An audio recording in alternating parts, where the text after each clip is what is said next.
Vikingerne IF præsenteres i samarbejde med HBC Kokken, Il Capo del Forno, hos Tony og Pro Fodbold.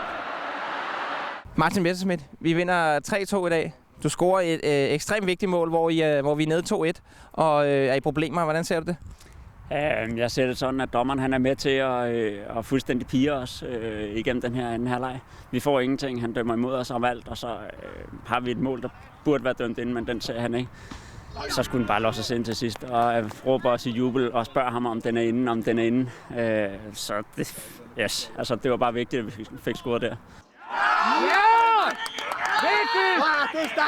Daniel Rodebrun, I vinder 3-2 i dag. Du scorer 2 mål. Hvad for et af dem var bedst? Det var nummer 2. Hvad er det, der sker på det første mål? Der er plads foran mig, og så tager jeg nogle træk frem i banen. Får et lille skub i ryggen, og overvejer faktisk at falde på den.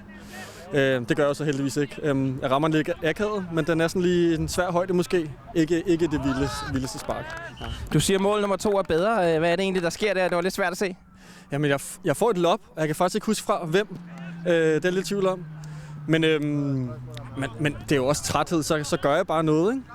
Og det lykkes før, så sakser jeg simpelthen på den. Og det eneste, jeg tænker, er bare, at den skal nedad. Og så det er ren held. Ja! Okay, mand!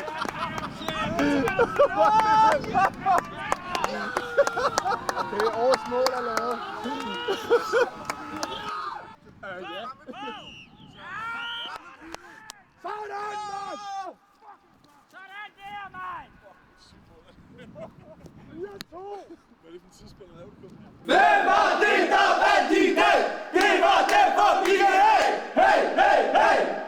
1, 2, 3! Hey, Vikingerne IF!